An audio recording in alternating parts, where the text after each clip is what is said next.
Dans d'autres vidéos, nous avons vu le calcul du pH des acides et des bases forts et faibles.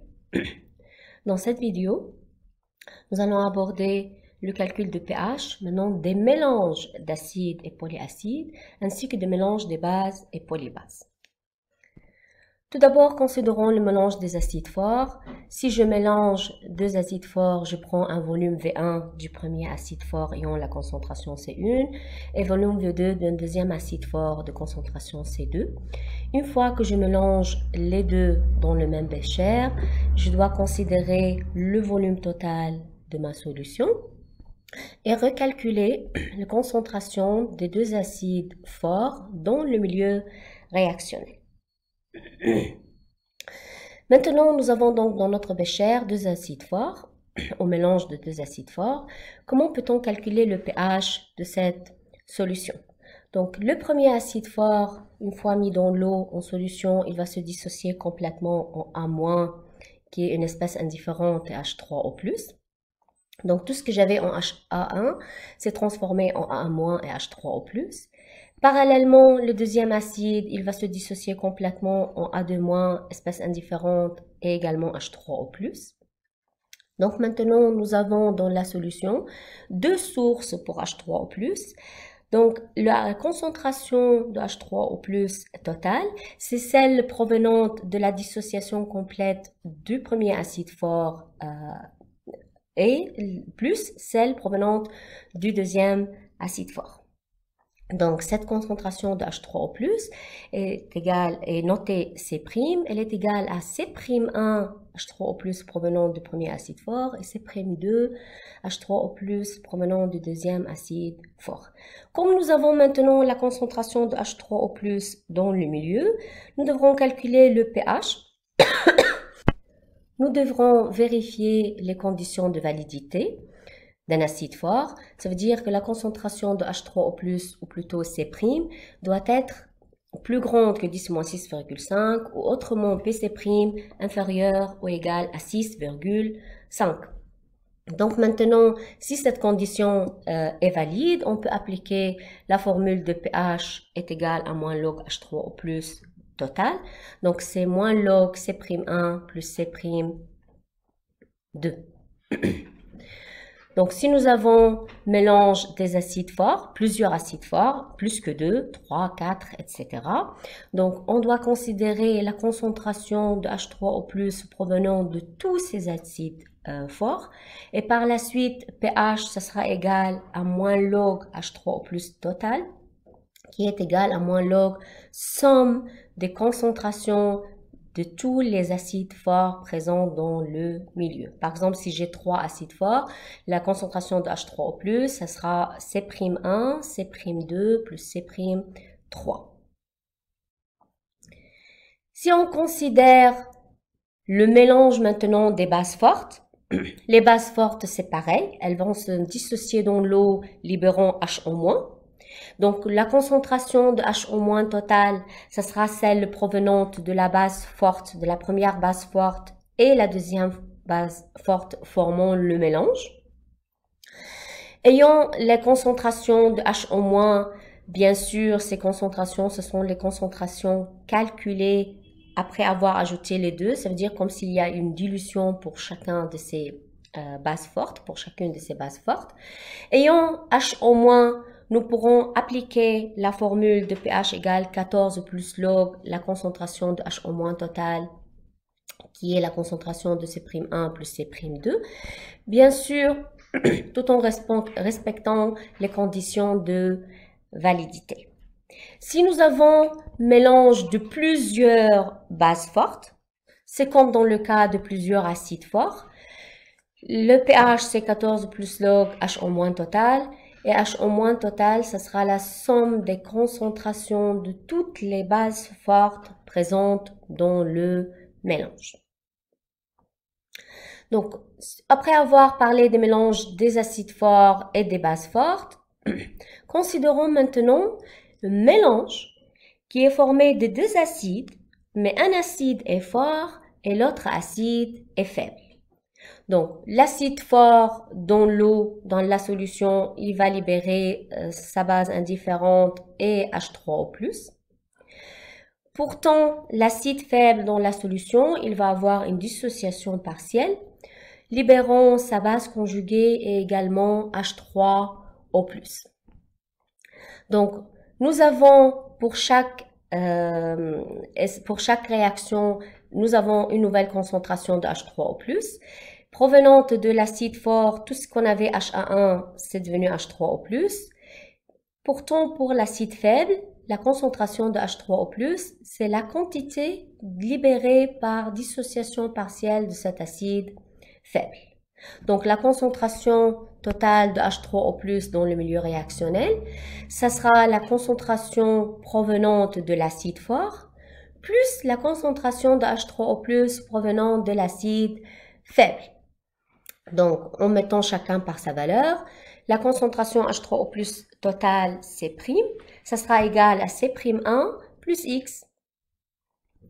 Donc, comme la première réaction est totale, et la deuxième réaction, c'est sa constante d'acidité, c'est CKa, donc c'est une réaction limitée.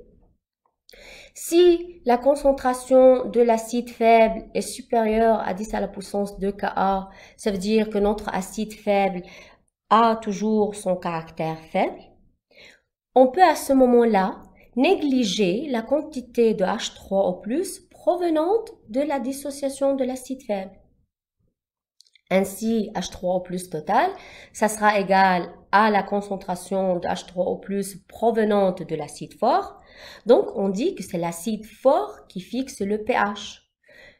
Et le pH, ce sera égal à moins log H3O+. Bien sûr, tout en respectant les conditions de validité. On va considérer un mélange de deux bases, dont une des bases est forte et l'autre est faible.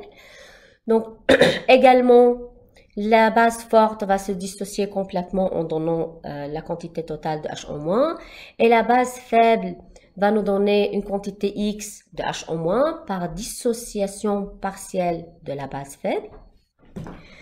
Donc, la concentration totale de H-, ça sera C' égale à C'1 plus X. Comme la réaction de dissociation de la base faible, de la base forte est totale et celle de la base faible est limitée, et si la concentration de la base faible est 100 fois plus grande que KB, plus grande que 100 fois KB, donc la base faible garde son caractère faible. Par la suite, nous serons capables de négliger X devant H-. Ayons maintenant la concentration de H-, on peut calculer le pH qui est égal à 14 plus log H- et par la suite plus log C'1 tout en respectant les conditions de validité.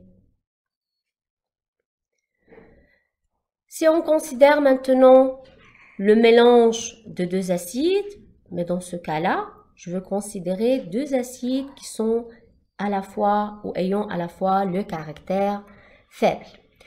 Donc, le premier acide va se dissocier partiellement donnant sa base conjuguée dans le milieu avec une constante K1 de la réaction qui est la constante de dissociation à Ka1 de ce premier acide faible. Également, le deuxième acide faible va libérer sa base conjuguée à H3O+ à une quantité X'.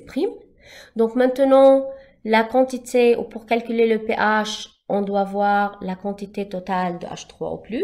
Donc cette concentration, c'est celle provenante de la dissociation partielle de l'acide faible, plus celle provenant de la dissociation partielle du deuxième acide faible. Donc ça sera égal à X plus X'. Nous avons ainsi deux cas qui peuvent se présenter. Le premier cas, on va considérer la différence des pKa des deux acides faibles. Si, ou plutôt de Ka, si Ka1, celle de l'acide faible, est supérieure à 100 fois Ka2, normalement ça doit être supérieur à 1000 fois, mais dans ce cours, on va considérer supérieur 100 fois que Ka2. Autrement, delta pKa supérieur à 2. Dans ce cas-là, l'acide faible 1 est plus fort que l'acide faible 2. Par la suite, nous serons capables de négliger la quantité X' provenant de la dissociation partielle de l'acide faible 2. Comme l'acide faible 1 est plus fort que cet acide faible 2.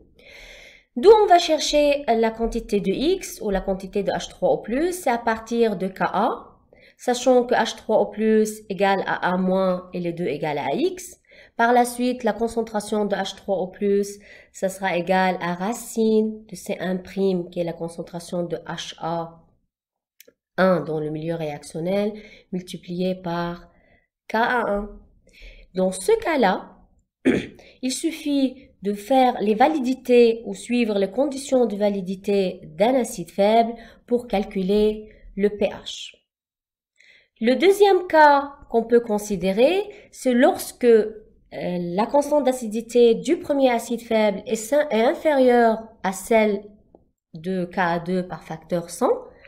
Dans ce moment-là, on ne peut pas négliger X'. Donc, on doit considérer la concentration de H3O+, provenante de deux acides faibles. Ayant la concentration de H3O+, il faut chercher donc X et X' à partir de Ka de chaque couple. Et nous aurons H3O+ total qui est égal à racine concentration acide faible 1 fois son Ka plus C'2 fois son Ka. Donc, nous aurons ainsi, ayant ainsi la concentration de H3O+, on peut avoir le pH de la solution. Considérons maintenant le mélange de deux bases faibles. À leur tour, les bases faibles vont se dissocier partiellement dans le milieu, donnant leur acide conjugué et une quantité de HO-. Les deux réactions sont limitées. On va avoir donc un X de la première dissociation ou de la dissociation de la première base faible, X', celle provenant de la dissociation partielle de la deuxième base faible. Par la suite, HO- total dans le milieu, ça sera HO- de la base faible 1 plus HO- de la base faible 2, et ça sera égal à X plus X'. Également, deux cas peuvent se présenter.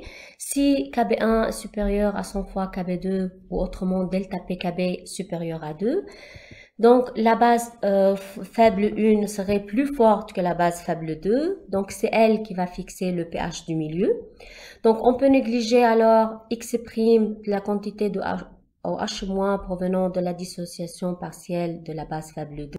Et cet X, on peut le calculer à partir de KB. On obtient racine concentration de la base faible 1 fois son KB. Et pour calculer le pH, il faut suivre les conditions de validité d'une base faible et appliquer les formules. Le deuxième cas, c'est si KB1 inférieur à 100 fois KB2. À ce moment-là, on ne peut pas négliger X' devant X. On doit considérer les deux quantités et H au- total, ce sera racine C1 KB1 plus C'2 KB2 et le pH égale 14 plus log H au- total. Après avoir considéré les mélanges des acides et des mélanges des bases, nous allons considérer le calcul de pH maintenant d'un polyacide faible. Qu'est-ce qu'un polyacide? Un polyacide, c'est un acide qui peut libérer plusieurs H+. On parle d'un diacide de libération de 2 H+, triacide 3 H+, etc. Si on considère le cas d'un diacide faible H2A mis en solution, il va se dissocier donnant H1- et H3O+. Donc H1-, c'est la base conjuguée de H2A, qui est un ampholyte, qui à son tour va continuer aussi la dissociation, va se dissocier en donnant sa base conjuguée A2- et libérer également H3O+. Les deux réactions sont limitées parce que ce sont des dissociations du diacide. Pour calculer le pH d'un diacide faible, c'est comme s'il s'agit de la présence d'un mélange de deux acides faibles dans le milieu. Donc, on va considérer tout d'abord la première condition que K1 est supérieur à 100 fois K2. À ce moment-là, on dit que la deuxième acidité est négligée. Donc, notre diacide se comporte comme un monoacide dans le milieu. Et ainsi, pour calculer le pH, il faut appliquer les conditions de validité et utiliser les formules. Ce même raisonnement peut s'appliquer également pour les polybases. Merci.